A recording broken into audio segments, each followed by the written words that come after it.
But yeah, if you go into the past and see different layers, you can understand that through stories, we were controlled. And by this, they are creating blockchain systems that will improve the new economic period of our life. So they eliminate corruption. From the knowledge I guess we're going right, everything is prepared.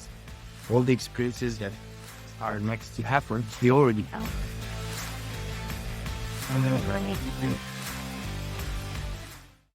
I'm so excited to welcome you in this new podcast series, Awake Insights, where we embark on a journey of self-discovery, personal growth, and healing. Each episode, we will dive deep into the realms of self-development, tapping into the expertise of individuals who are masters in their field. Get ready to explore the in and outs of their work, understand the profound benefits, and discover how you can integrate these practices into your life. I'm thrilled to share valuable insights on this transformational path with you. So let's dive in our first episode, where I will talk with Emanuel Sorin Vass. Enjoy. Hi, Emanuel. Welcome. Nice having you. It's likewise a pleasure for me to be here as well. Let me first introduce you a little bit so that everyone knows who's sitting here. So I have to read it because it was a big text, and let me start. So Emanuel is a self-published author. He released The Constitution of the Inner Kingdom in 2023, and a collection of 5 volumes on the life-changing teachings of philosophers worldwide. Additionally, he serves as a perception counselor, boasting over a decade of experience with inner technology. He has successfully reverse engineered the creation of personalities and can guide individuals in unlearning generational programming, allowing them to view their brain as a tool rather than a master. His life philosophy emphasizes surrendering to the process, prioritizing self, and embracing life lessons, all while working towards his mission of cleansing the mental collective of generational programming. That's already a lot to start.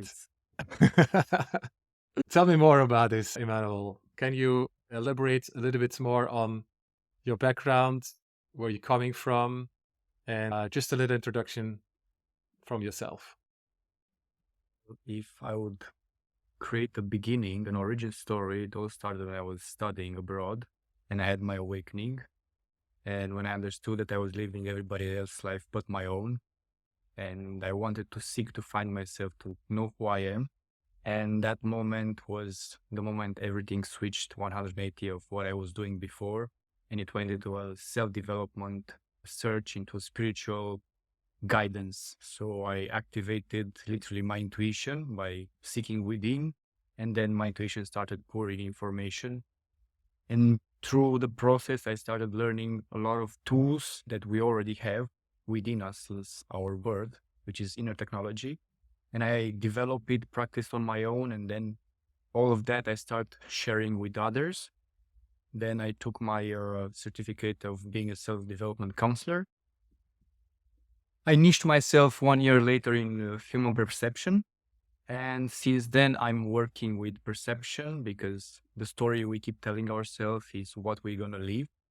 Mm-hmm. Because when you choose some words and speak them into existence, like choosing that experience from a shelf and living it. Yeah. And it's really, really empowering to paying attention to the words you're using. So you are actually being conscious of what are you fueling into your reality. Yeah. Can you go first back actually to that moment when you mentioned yourself, like when you had that spiritual awakening? How did that happen, and what events made that happen for you? Well, it was back in the second year of university when one of my childhood friends was in a city next to me in Denmark, and he asked me if he can come so we can rekindle our friendship, meet again and spend time and just become friends again. Because since we finished high school, we went our own ways, and for a long period of time we didn't see each other. And I said, okay. He came later on, and we started, let's say, playing what we were playing before, because that's how we were friends, by playing, being gamers together.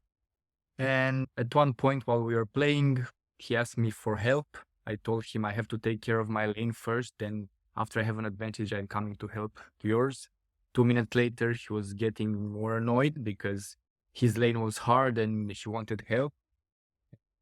2 minutes later, his character died. And then he started swearing at me, asking me why you don't help me and so on. And then for me, that moment for me was like the trigger, because I was asking myself, he said that he's coming to make our friendship back, to rekindle it, to become friends again, Mm-hmm. to spend time with each other.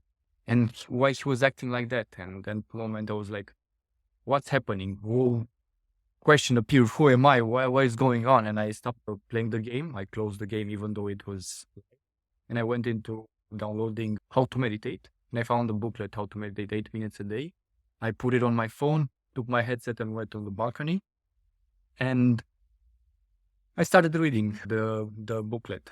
But the thing is that I wanted to meditate an hour, not only 8 minutes, how it was telling me. So after I read the first chapter, it was telling me how to listen to the sounds around me. And then after the sound is finished, focus back on the breathing. And I did this for an hour. I did this the first week. Second week was to focus on the feelings in your body. If, for example, you have a tingle, focus on it until it disappears and then back on breathing. So this actually were helping me to train my attention, so I can focus from on a thing and then on breathing, and so on. Third week, I honestly don't know what was in that chapter, the third chapter, because my intuition awakened and it started pouring information that I'm not who I believed I am. I'm not my thoughts. Everything that was planted in my mental garden was all the suggestion of everybody around me. I never planted something in my mental garden. And like so much information drew my attention in that period of time that made me understand that I really didn't know who I was. And I was actually living everybody else's life but my own. Yeah, but And that all came from books, right? You talk about chapters, so can you tell me a little bit more about what book that you found and how did you find those books? And well, the thing is that what I read from the booklet, it was like how to meditate 8 minutes a day. It was literally training you to train your attention. First week I read the first chapter. Second week I read the second chapter. Third week, for 2 weeks I was knocking on my inner kingdom's door, and my intuition activated and it opened. My intuition started talking to me and it told me that I don't need those books anymore. I don't need to seek the information outside. okay, And then it started pouring all the information I shared earlier. It told me I need to clean my mental garden, so I am aware of when I am thinking. Until I'm not cleaning everything, I'm not the one thinking. So that made me mindfuck, literally, because what's happening in my mind? Who are all those thoughts from? And it made me decide to go even deeper and follow my intuition. And I start cleaning a small parcel every day consistently. And after 2 weeks of meditating from the booklet and 2 weeks of meditating from my intuition, I felt like I came out of the cave after I've stayed like 40 years in a cave meditating, because I didn't have any more thoughts. My mind was silent. I was paying attention to the details around me. And it was an amazing feeling. Yeah, I can imagine. And I totally resonate with that because I had the same kind of experience. Not at a young age, probably, than you had, but I really can remember that the first experience that I had with meditating and the impact of that was really mind blowing. It was really for the first time for me that I started noticing how it was to live in the present moment and take distance from everything that's happening in your life. It was really a profound moment for me. Yeah. Life-changing. And from life changing, yeah, definitely. And from that moment on, you feel that there's a lot more space that you create for yourself to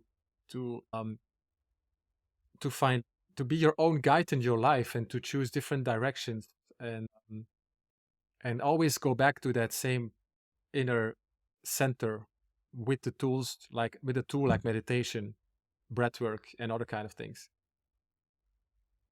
True, I agree. It helps a lot. Yeah. And can you It's tell? literally the Yeah, yeah. Go on, go on. say, No, yeah. I was hit the question. I was going to say, can you explain a little bit more um how that evolved in your life, and at what point that you actually figured out like this is something I would like to share with other people, and I want to be make my kind of profession out of this, because I don't know what you were doing at that time, like for a living. You went to school, and then after you went to work, and how can you combine this path of awakening with your regular life, I would say. Well, to be honest, in that period of time, I was still finding myself. I discovered who I was not. I cleaned that out. And then I started trying things. Immediately after I've cleaned my mental garden, I started become curious and childlike and started reading lots of things from all the directions. And I had a period of 1.5 years after I finished education, my university, and which I stood with myself and focused on self-developments, focused on learning new skills, new abilities without working. Mm-hmm. And afterwards, I start going into different areas and different domains where for example, from agriculture, from software development, organizing events. My CV is like going from things to things because I really like to learn, and I'm the kind of person that if the place I am in, it doesn't teach me something new anymore, I don't want to stay in a comfort zone, and I'm always seeking something new that challenges me and makes me grow even further. And later on, I think it was like 4 or 5 years later, I started writing. I started programming myself through autosuggestion. And the Constitution of the Inner Kingdom it's the volume that I created in 4 years, in the first 4 years of writing, Mm-hmm. which helped me a lot. And then it went through a reframing of the writing because I wrote it about myself at first person, then I wrote it on third person, and I wrote it then on second person for the reader. So it went on different steps of transformation. But later on, I've decided to take all the tools that I have learned and I have practiced to give to others, because I knew that my story, my hero journey that I went through could help another individual to get out of the old generational programming that we received, all the suggestions that were planted in our mental garden, and could create a new self more aligned with their objective, their dreams. Because the moment you have the generational programming, all the narrative stories that are in your head are not in your favor because are not planted by you. Mm-hmm. So when you want to learn then and you plant something that is more aligned with what you want from self-love, confidence, optimism, positivity, things that actually empower you, and Yeah. if they become an automatism, they will take you further in your objectives. Yeah. So Yeah. this is kind of the path.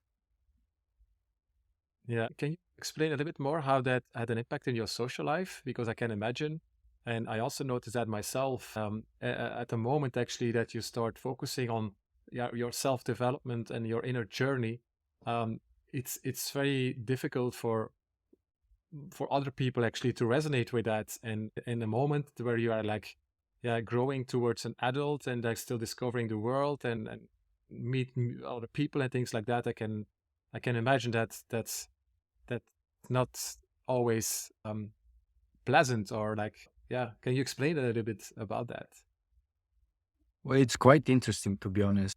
After I came back to Romania after university, when I met with some friends from childhood, they were like, where that all that information come from? Like I was coming with so much new information to them. And I was doing the same things, like going out playing football for a period of time and socializing. But the more I was working with myself, the more my entourage, the people, my friends, were not coming with me because they weren't changing themselves. Mm-hmm. So my friends were getting lower and lower and lower. And later on, I got to a point where I was only with myself and the relationship I was in, and the circle of friends got close to zero. Only like, let's say, having friendships, but not people that I could count on, so to speak. because everybody was facing their own story, their own life, and they were not actually there to create something with me. Because the Yeah. moment you start working on yourself and you grow and grow and grow, not everybody else will come with you. And it's okay to be honest, because that way you can actually see the differences on the programming that your old friends were having Yeah. and what they were focusing on. And when you meet new people, you can see what patterns they follow and how they work. And it's not about comparing, but seeing the patterns in between could help you even further in your path to knowledge of self, obviously. Yeah. Do you consider that the fact that you were at this age into that, and you are one of the few actually that have discovered this, do you feel that you are in a way have a gift or something special, and that makes you choosing this direction? Do you understand what I'm saying? I'm probably not Yeah. very clear. No, I can understand where you're going. And to be honest, for let's say before awakening and after awakening, I wasn't paying attention to myself. So even though I would have had the gifts from birth, and it was something that I was born with, since I was paying attention to what was happening outside of me and not what's happening inside of me, I couldn't know if they were there. But for sure they were there, because from the knowledge I got later on in life, everything is predestined. All the experiences that are next to happen, they already happened. It's something that we have to learn. For example, you have an objective, you have to become a creator of technology, for example, in the future. To get to that point where you created that technology, you have to pass through some milestones towards there. And through those milestones, you have different life lessons. You have life lessons that will make you learn how to understand the people around you, how to communicate, how to take care of yourself, how to prioritize yourself. And those things actually build you up until that version that you have to become, which you already became in the future. Because there's no future or past. There's only present, present, present. And because of that, yeah, it is kind of funny in such a way, but it's in the same time, it's amazing to discover that there's only now. Because, for example, if I start talking about my past in a perspective, I'm building it from the moment of now, because it doesn't exist. That's true. So if I talk about my future, of in any way, I'm building it. So whatever we are talking about, we are building. So for sure, if I have to share now, I had gifts. Everybody has them. Obviously, they're different, and we are living in different environments, and we have different, let's say, data inputs from the environment. And since we weren't taught how to use our inner technology, we are going with the flow and learning through when it's meant to learn different lessons. And afterwards, you can discover more and more, because if I look back and I see how fast it happened, the awakening, it wasn't something that was just, I don't know, how can I say it? I feel that I have done that several times in different lifetimes. It's not the first time I'm doing it, because it happened really fast. In a matter of months, I felt like a 180 degrees. I moved from gaming to self-development, reading, and it was a huge, huge change. That's very fascinating, actually. Have you analyzed that a little bit more? Have you dived into that? Like, okay, what is that exactly? And To be honest, at one point, I was looking into my past, and my intuition told me not to go in that direction, but to focus in the future towards okay, building something, because I cannot change what has already happened, but yeah, I can change what will happen next. So see, afterwards, I just focused on the present, building the future. exactly, exactly. Can you explain a little bit more how you do that? Well, first of all, to be honest, it would help to clean all the narrative stories that you already have in your mind. Since it's something that was imposed on you through suggestion, and you didn't discern if it helps you or not towards your path, towards your objectives, your dreams, it will definitely help to learn to unlearn who the world told you are, and then start using auto suggestion to recreate yourself, Because when you take something out, you have to put something back in.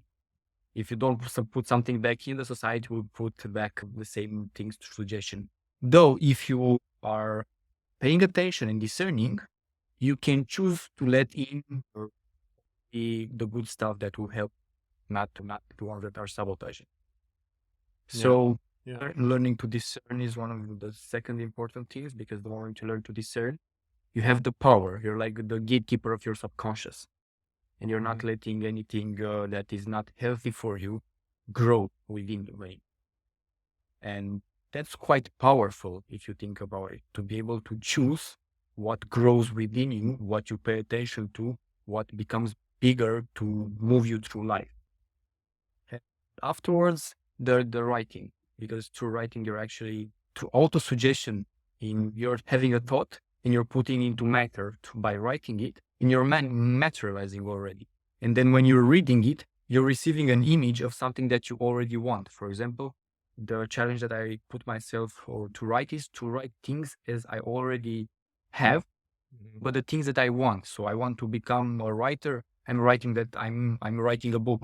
Let's say, for example, I want to become a professional athlete. I'm already breaking records, and play with it, be creative. And the more you write it, the more it empowers you. And when you read it, obviously you imagine it. And when you imagine it, you can add emotions. You can become enthusiastic because you see in your mind something that you actually want. So you from yesterday are gifting you from today exactly what you want. And imagine doing this consistently. You're building yourself up. Exactly. That's this practice of manifestation, right? It's very popular these days, manifestation. Like everybody's using that word more often in conversation. I've manifested this and I've manifested that. It's that what you just explained, right? Yeah. We became more cautious about this technology, which we had, our parents had, our grandparents had, like everyone had on this realm, but we weren't paying literally attention to it. Now it's more, we are more aware of our capacities and abilities. Yeah, definitely. And also when we have never learned this, so we were not used to do this, then it's not easy to do. It takes time. If you tell yourself that, you're right. If you tell yourself the other way, that it's easy, you're right again. You are choosing the experiences. That's the beauty of having this divine human experience. Yeah, totally. Let's dive a little bit in the book that you just released. Sure. So I understood it's a long book. It's like more than 600 pages. It took you about 4 years, if I'm correct, to write this.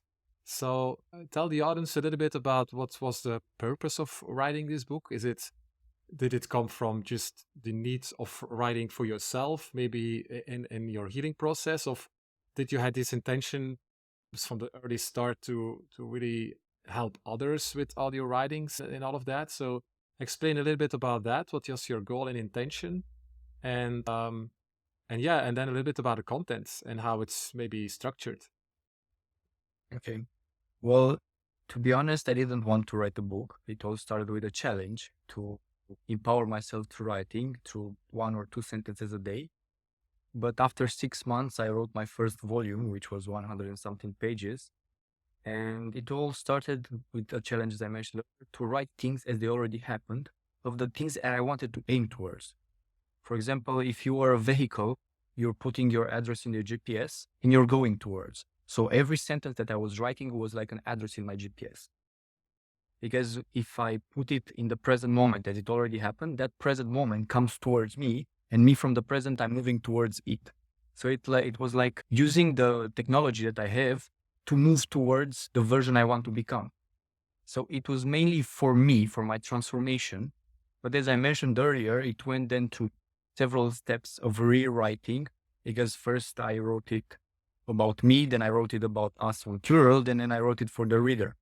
So this transformation actually helped me every time, because every time I was writing and reading it again, I had a different progress. So I was seeing different stuff. I was downloading different stuff when I was reading the same thing. And the way it's written, it's not that you can literally remember all the images that are there. because it's written in 3 lines, and in each 3 lines there's like 1 or 2 empowering images, and all the page has like let's say 8, 9, 10 different three-liners, which is like a stair. It gets you higher and higher into self-development and your path to get to know yourself, and it just empowers you. It motivates you to get bigger. For example, if I had in my life moments when I felt unbalanced, if I took my book in my hand or my notebooks where I read it and started reading it, I went back into the middle path and balanced myself. It was that powerful. It's literally just motivation. Mm-hmm. You know, when you empower someone and you compliment it or just motivate it, you lift the confidence, the self-esteem. If you criticize, you lower the self-esteem. So imagine whenever you feel that your self-esteem goes lower, you go back to the tool that actually lifts your self-esteem, and you're getting back on track. Amazing. Yeah. So it was really a tool for yourself. And then at some For point, myself and the whole, yeah. and the whole. Yeah. Yeah. And how did it end up in a book of 600 pages? Well, to be honest, those 600 pages are the first three volumes, but I still have one volume that it's not published. Like I'm still writing. It became like I love to write now. It's one of the things that I'm doing constantly. I even have full of affirmations and things that I'm reading daily on my walls and everything. You can see also behind it. It's full everywhere, because the moment you pay attention to something, or for example, you seek an answer, you can even read the book by just asking a question and opening the book randomly and go there, or pull a number through your intuition of a page and go to that page. It's not something that it has a storyline. It literally stares, and it takes you higher and higher. And that's different. Even how it's written is differently than all the books that I have read, because I try to break patterns. I actually went into the unknown and did the things differently than they were done before. Yeah. Yeah, I remember that one of the first times that we met, then you had that book with you and you asked the question, like, just tell me a number of a page or something and I read it. And yeah, I basically did that and I resonated so much with this content. It was very interesting. Yeah. Yeah. So yeah, amazing. And then now the past 2 days to prepare a little bit this episode, I started reading from the beginning, the first few pages. And one concept that came up a lot was the mental garden, which I found like a beautiful term actually. So can you explain me a little bit more about the mental garden? What exactly is it? Okay, so imagine when you are born, you don't have anything, any behaviors, any programming, any thoughts. You're just a sponge that absorbs data. And that mental garden is your childlike essence. The fertile soil of the garden is when you can plant anything in it and you can make it grow by paying attention to it. So all the plants, vegetables, fruits, bushes, trees, flowers, everything that is planted in the mental garden is what either you through suggestion, auto-suggestion, either other through suggestion planted it in there. And you, by paying attention to it, you watered it and you made it grow. And let's say that a plant is a personality, that it's giving you scenarios, it gives you narrative in your mind. And by you paying attention to it, you make it grow. But it all started from a simple thought. Like one of the examples that I'm always giving is like when I was young, I fell in love with a girl and I want to go show her my affection. While walking towards her, a thought appeared in my mind. What if this happens? And that thought starts transforming into a scenario. And I watched that scenario while walking. After that scenario finished, another one. What if that happens when you do that? And after I watched the second scenarios, I couldn't go to hug that girl and show her my affection because I didn't have any more energy, because my energy split in two. What I wanted and what the personality was guiding me towards. Because that personality created scenarios that was defending me from. But those scenarios were still only in my mind. Were like a probable scenario, but not a possible scenario.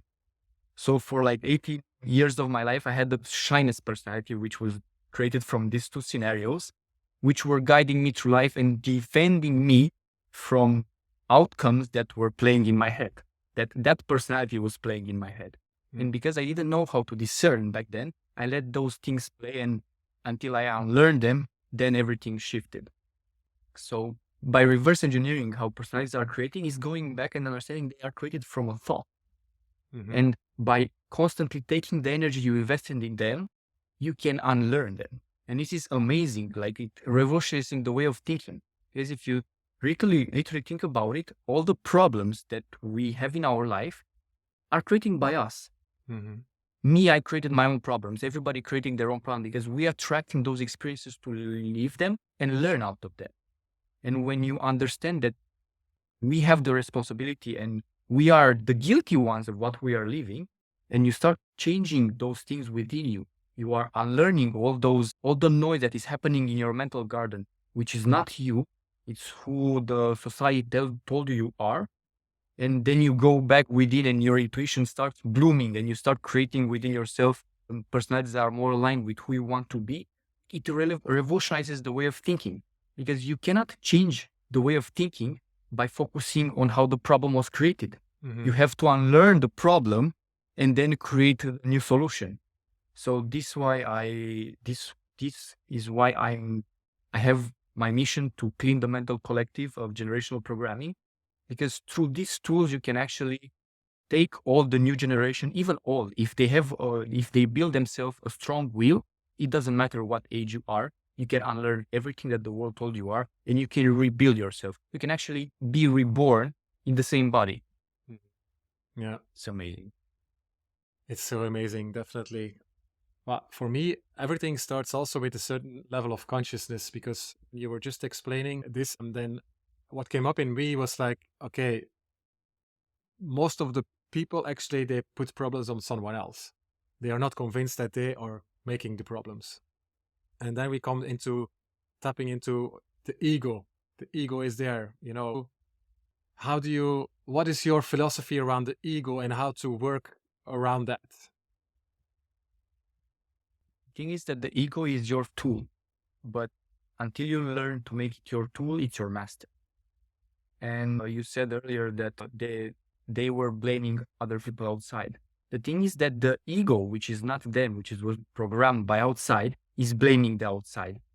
Because, for example, if data comes from outside within you and your ego reacts to it, you as a witness, you don't have time to answer, because your ego already reacted.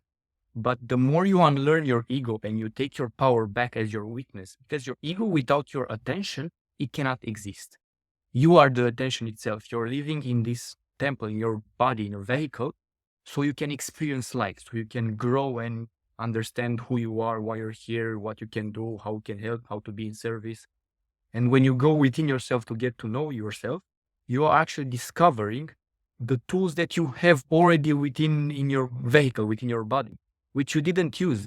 We were taught that we are not using only 10% of our brain. It's not that we are not using it. Our brain is exactly like a muscle. The ego is exactly like a muscle. The more you focus on something, the more you seek something, the more that thing grows. Because whenever you seek something, you bring more of it in your attention. What you put your attention to, it evolves even more, it expands.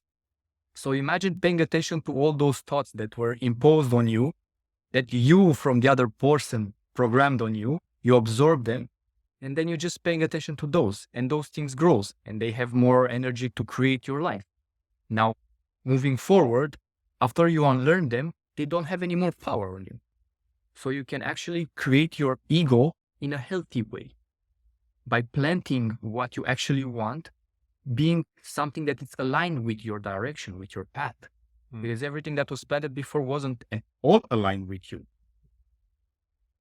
Yeah, it's not about eliminating the ego, right? Because at some point when I started learning about that, I had this idea that we had to eliminate the ego. Like the ego is something that was not good.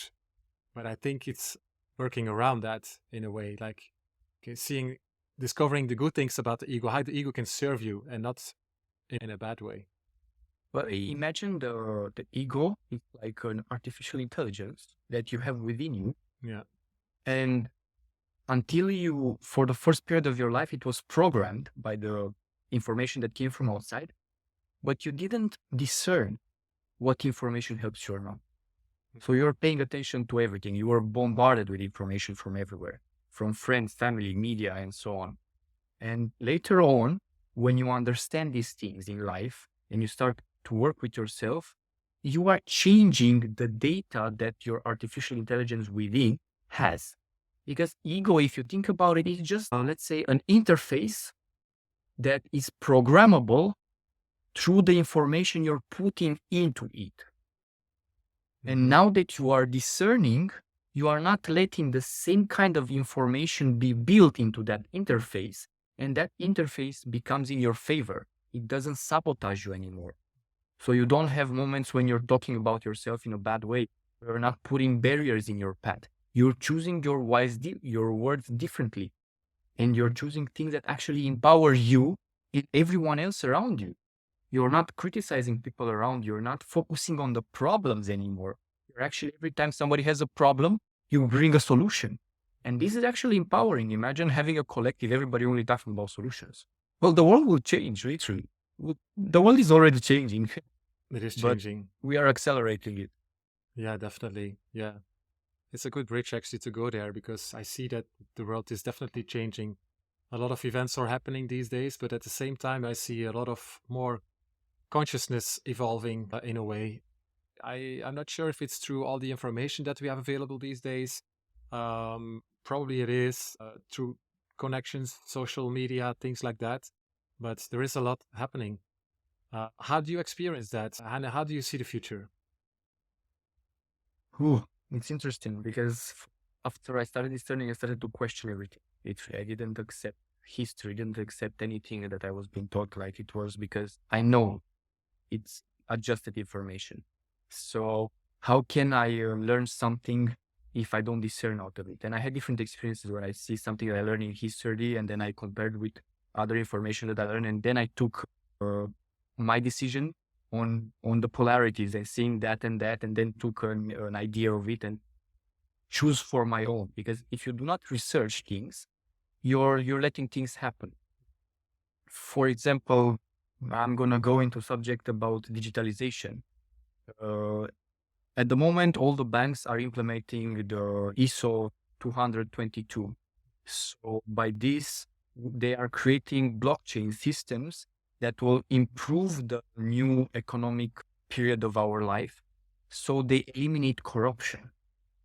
But we were programmed to see digitalization as something that is against us.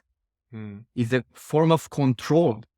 But the parts, let's say the input of data that was imposing this on us was exactly the part that was gaining things through corruption.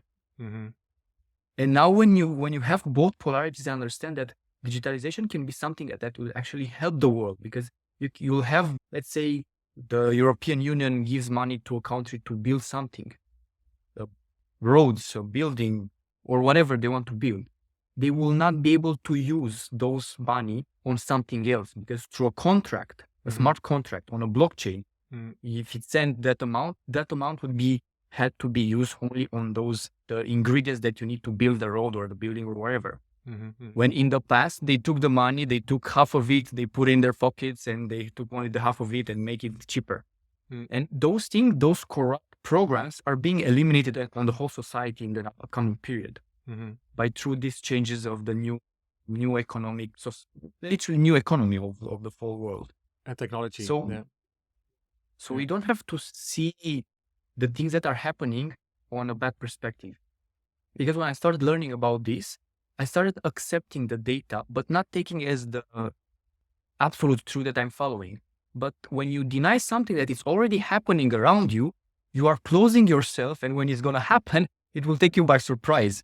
And it's not something that it's healthy, but you have to understand that there are billions of people around you. Everybody is, let's say, creating their own story and building new things for the whole. So you have to take in consideration everything that is happening around you to grow.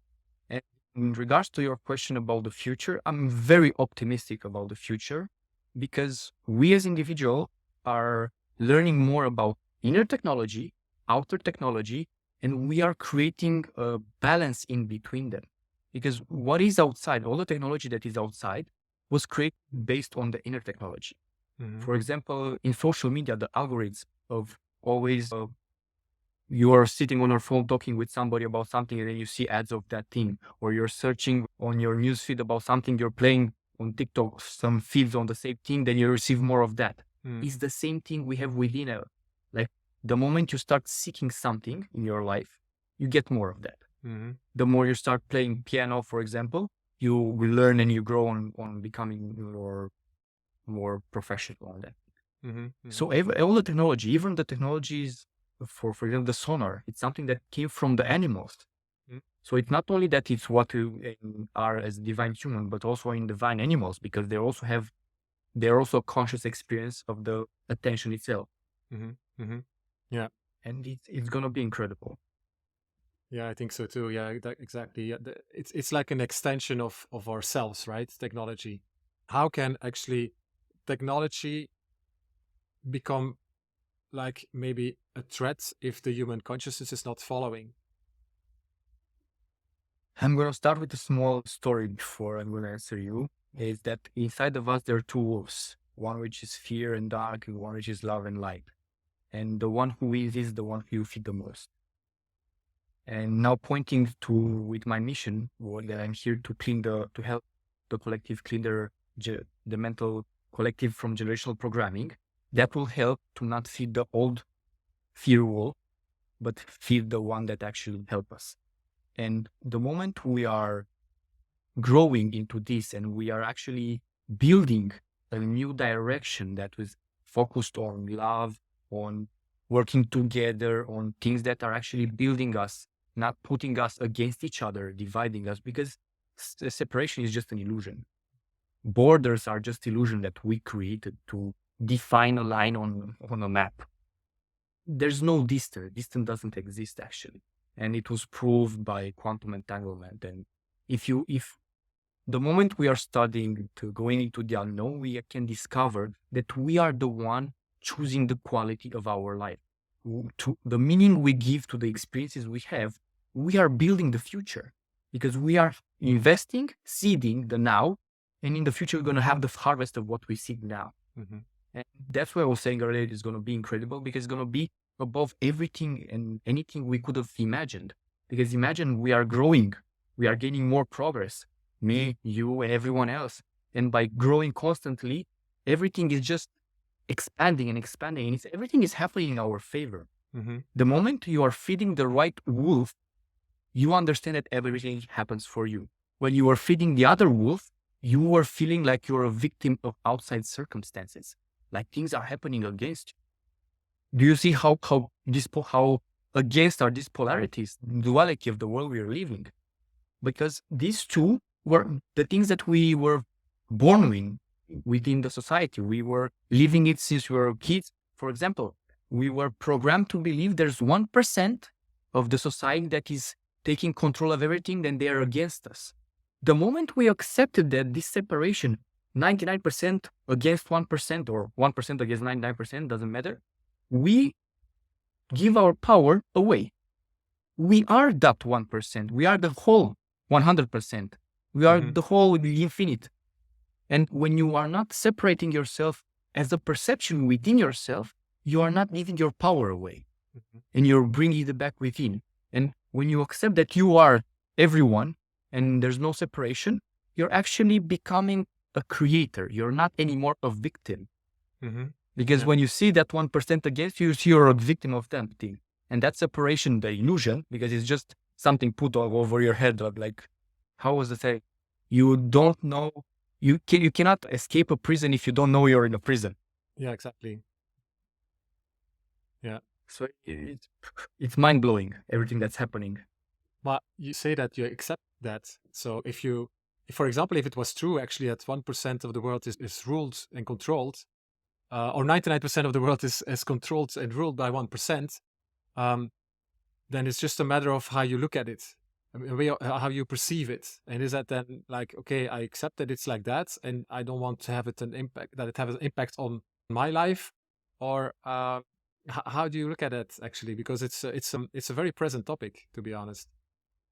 I think the main idea is to become whole again. So you do not limit yourself as becoming smaller. And in the same time, if you think about it, let's go back, let's say 2, 3, 400 years in the past. If a group of people had knowledge, and back then there was no internet. Okay, maybe telepathy was active for some groups of people because we are still using telepathy, but since we are looking more outside in technology, we are focused more on technology and using a phone than thinking of someone and then that other person calling us or meeting them on the road.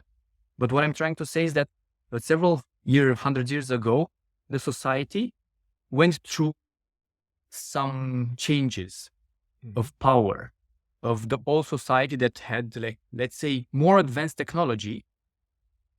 Some people came into power of how they can control. And I'm going to give you an example. The Jews, that they created a pyramid of stories. Their Jewish Talmud, the Christian Bible, the Muslim Quran. This triangle is like they've written their, let's say, their scriptures as they're the chosen one, and they made Christianity and Muslims, they made the slaves of God. Literally, that's what they'd written in Quran and in the Bible. And if you think about it, this circle of energy, because it's stories, it's something that it's still living for I don't know how many time. I'm not sure if it's true that it has 1,000 years or 100 years, 200 years.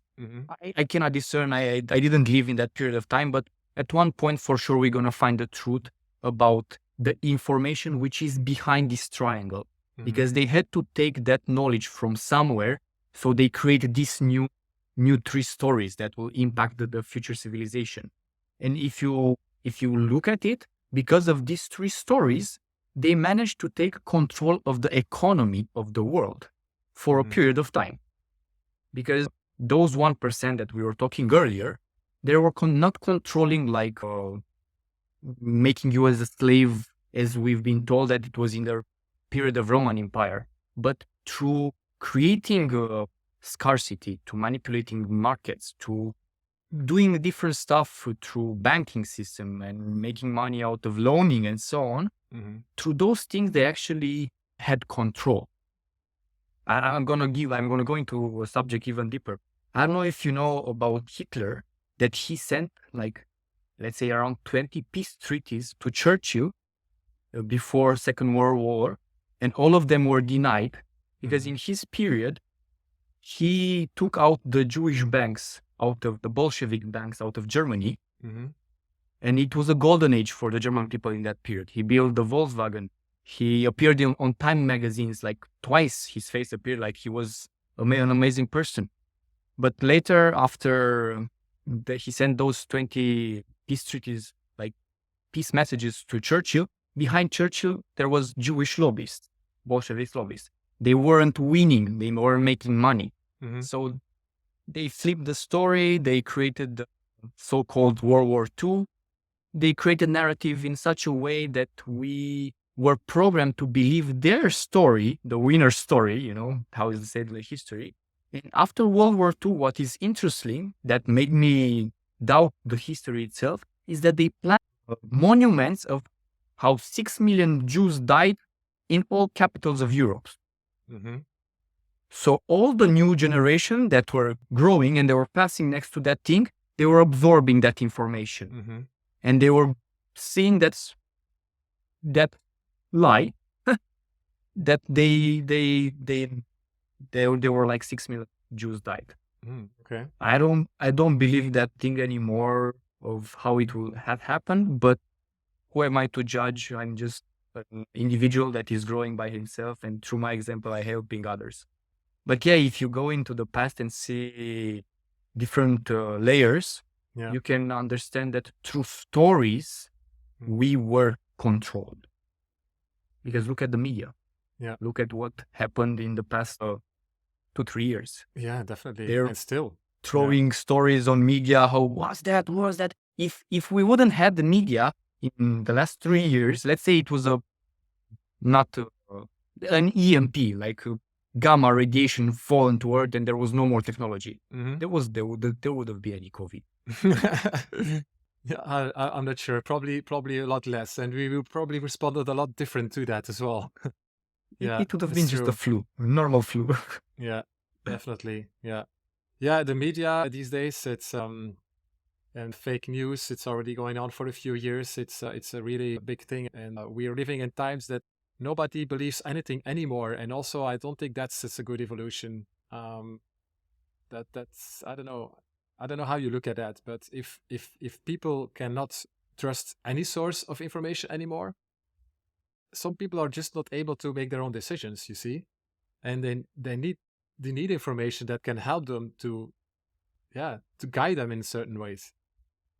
Well, it depends. If you take only one input of data, one source of information, like only media, which if you think about it, it's a branch of the government. It's not something that it's Mm-hmm. self-sufficient. Mm-hmm. If you take only that part, obviously it's going to be hard for you. But if you start reading, research, going in different areas, I don't know, look on Telegram channels, look on different articles, read books, talk with people, and then discern for yourself from all the package of information, then yeah, that could bring you to a place where you can understand the knowledge that is thrown at you.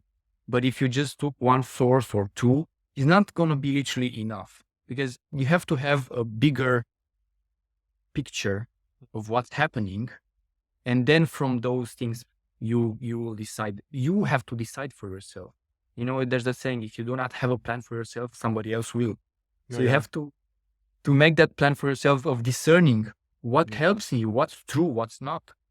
Yeah, but people are lazy by nature, so you really need to have this mindset to say, okay, yeah, now I have to find better sources to be better informed. And if not, I'm just looking at the traditional media, and then you form these opinions around that, which still most people do. True, but again, look at the generational programming. We are talking about people.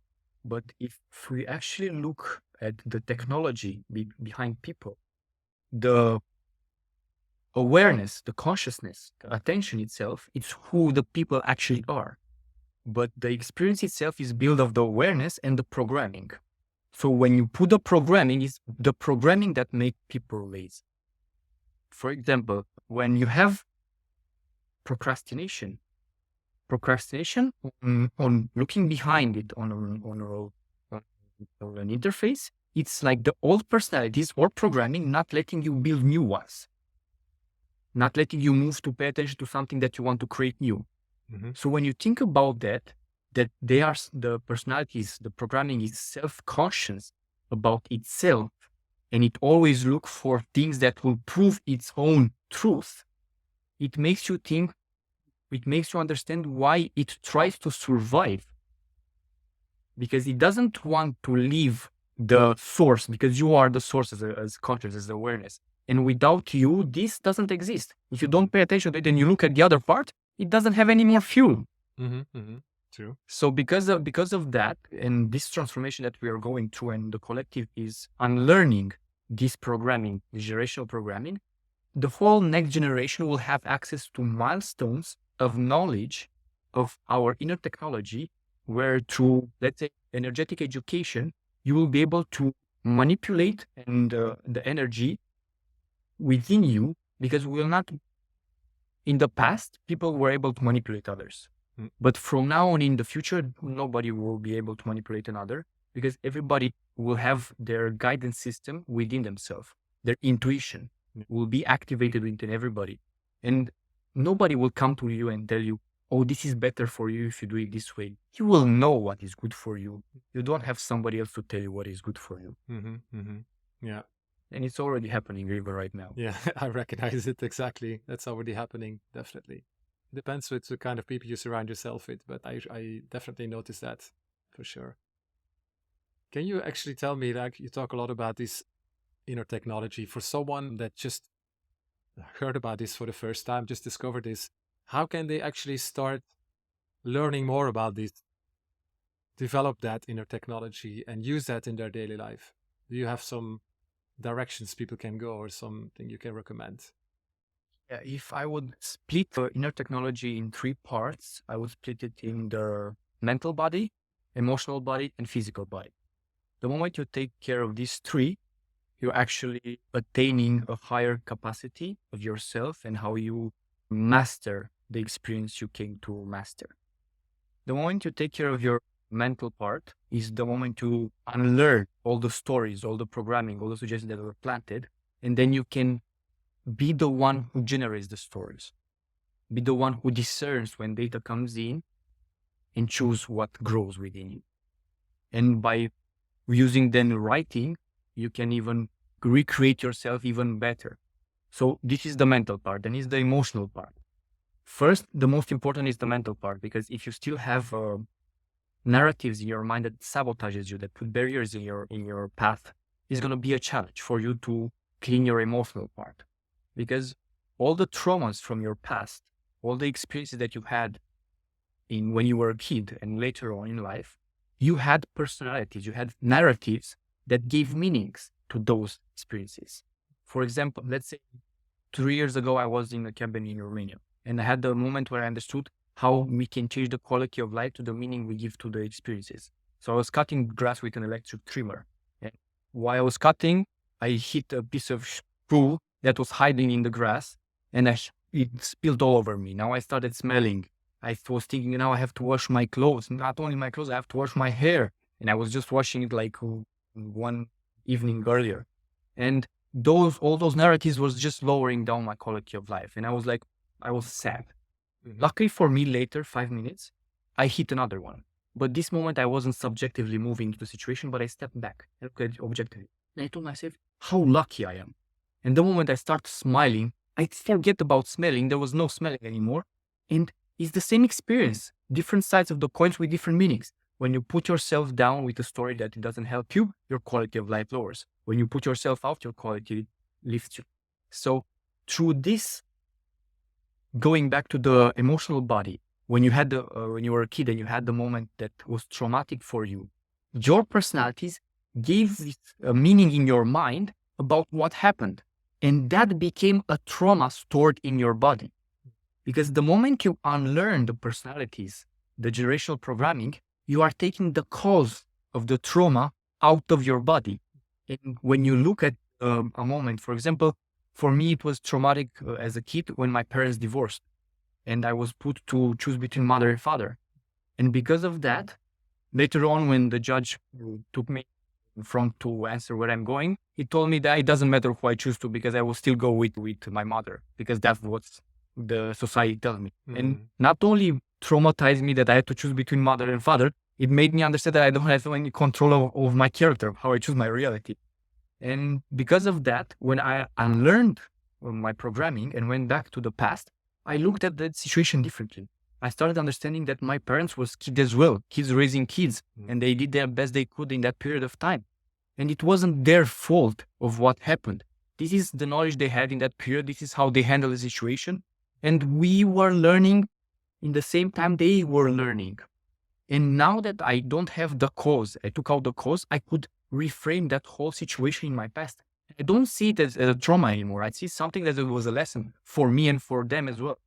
And because of first focusing on the mental part, then you can heal easier the emotional part. And then you can let things get out of your body. So they're not stored anymore within. So you don't have like blocked energetic centers in your body.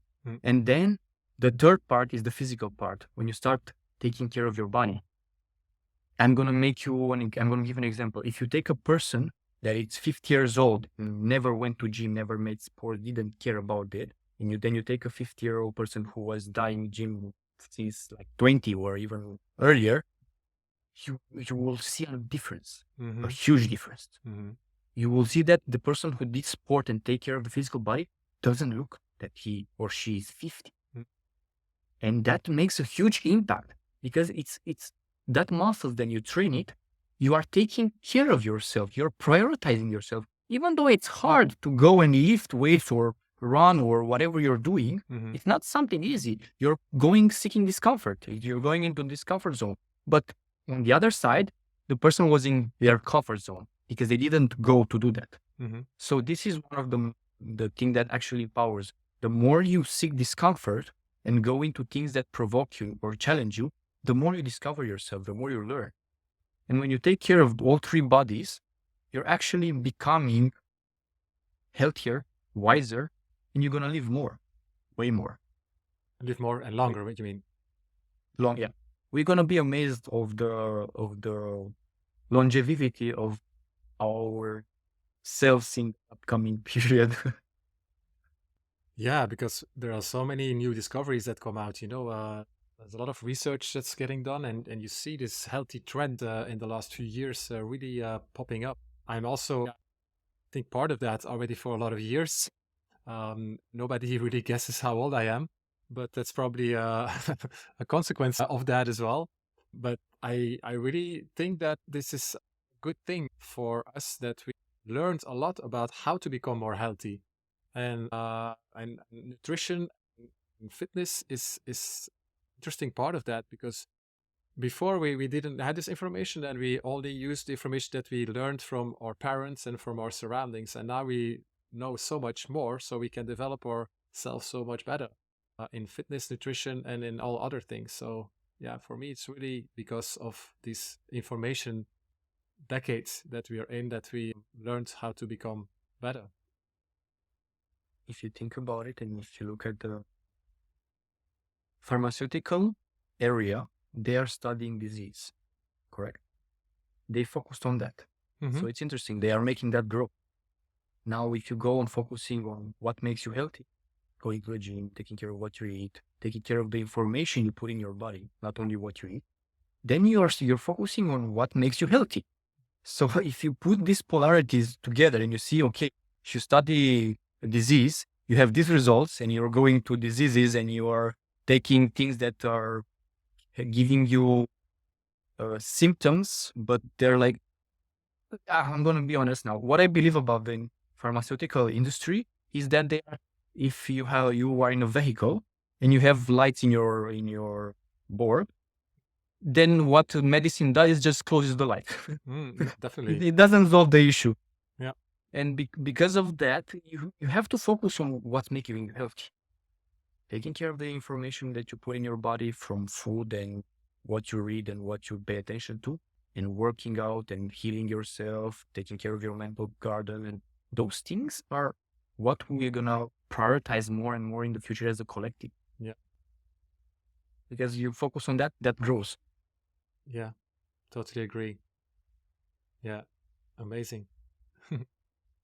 Tell me, how can people benefit from all that knowledge that you have? Is there something that you offer? Can people contact you? Can people work with you?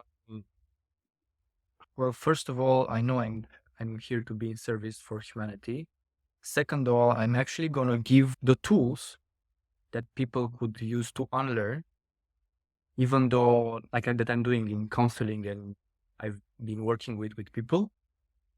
And I'm going to focus for a couple of minutes, and then I'm going to continue. Yeah. So the whole idea of learning to unlearn, it's going into meditation, because you're going within, you're paying attention to what's within you. So you're not being immersed in the dreaming that we are co-creating together outside. So the whole idea is to go within, and when you meditate, have the intention to have no thoughts. Even though you're going to have that meditation, so you can objectively look at the thoughts that you're going to have next as they're not yours. So when you meditate and you go within yourself, when a thought comes, imagine all the thoughts and personalities you have in your mind. It's not you. It's something that is self-sufficient, but it's self-sufficient because you already gave it energy. So it's like a balloon that you inflated through life, and now it's guiding you through reacting to the input that it comes from outside. So when you go into meditation and you have the foundation of not thinking, the moment a thought comes, to draw your attention, it's going to give you a little bit of attention, so it can get even more. So that bit of attention, when it comes to you, when you hear the thought in your mind, cut it with a clear no. Through that no intention, you decide to not pay attention to it anymore. And then after you say no, you focus on breathing. By focusing on breathing, you're actually empowering energy within. You're cultivating that energy within, because comes in, comes out. It's like you're a motor. Mm-hmm. And then automatically another thought will come later on. And then again, cut it with the same. Imagine doing this for like half an hour daily, constantly for a month. You're going to unlearn all the generational programming that was imposed on you, because you're going to train your mind to become your tool instead of your master. You're taking a bit of the energy for a day, an hour, half an hour a day, you're taking it back. And then that becomes a training. Next day, you do the same thing. You take more energy back. So those balloons that were big, they become smaller and smaller and smaller until they become flask. They are empty. They don't have any more energy.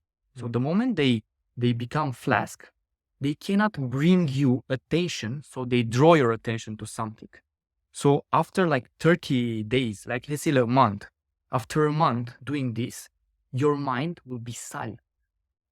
You will be able to focus on something, tunnel vision, without having a thought about something that you remember you have to do, or something that you didn't do, or some kind of conversation, or whatever idea comes to you. You're going to be chill. You're going to be able to focus straight. For example, me, when I was young, my mother was a teacher and she was giving me books to read.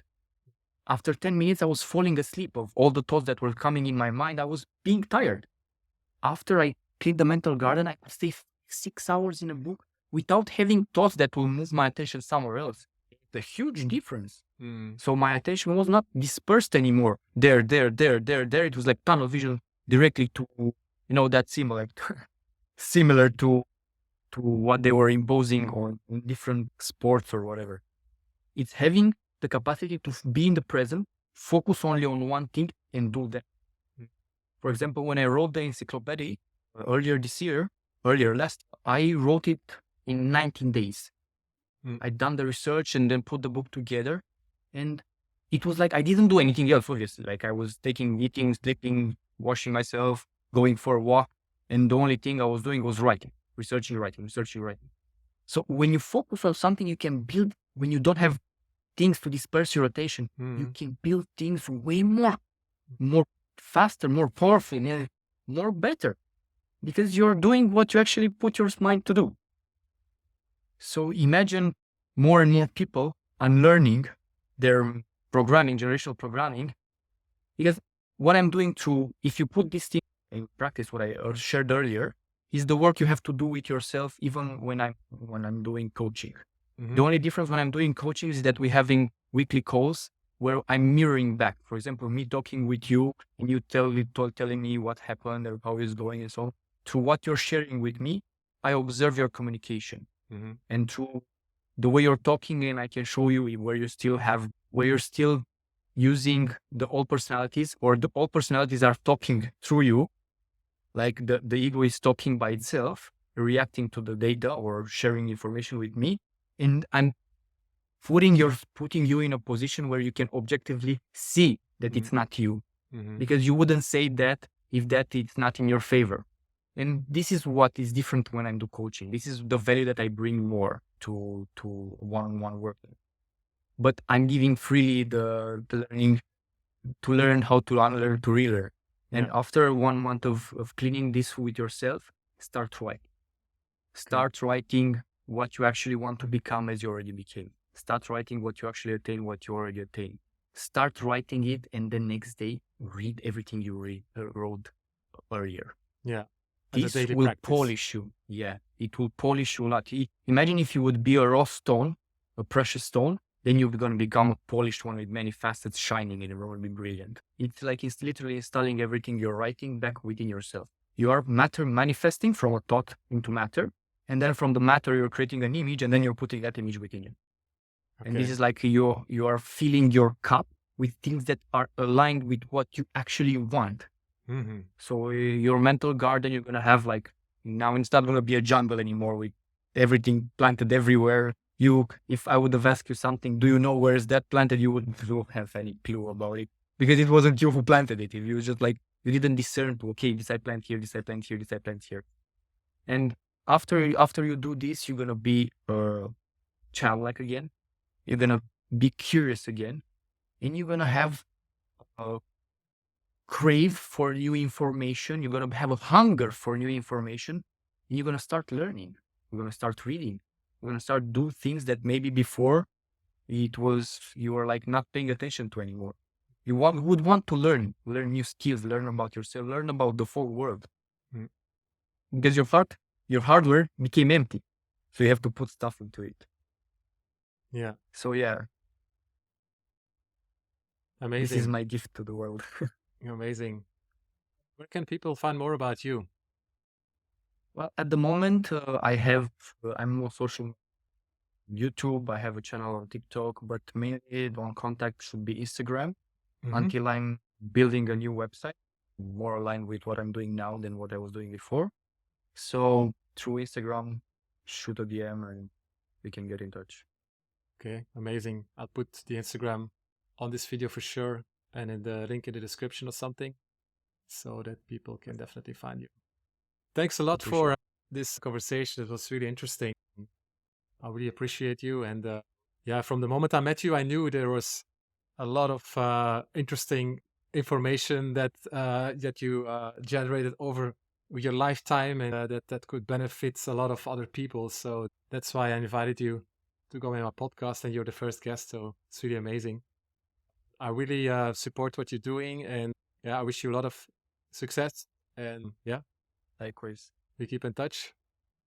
May we talk only about the good things from now on and create those and create those and create those. Yeah, definitely good advice for sure. Yeah. Thank you, Manuel. It was a pleasure for me as well to have you in this conversation and for me to share with you and the people who are watching all the information. And I'm optimistic that everyone created the will to put that in practice will have success and they will become anything they desire after each.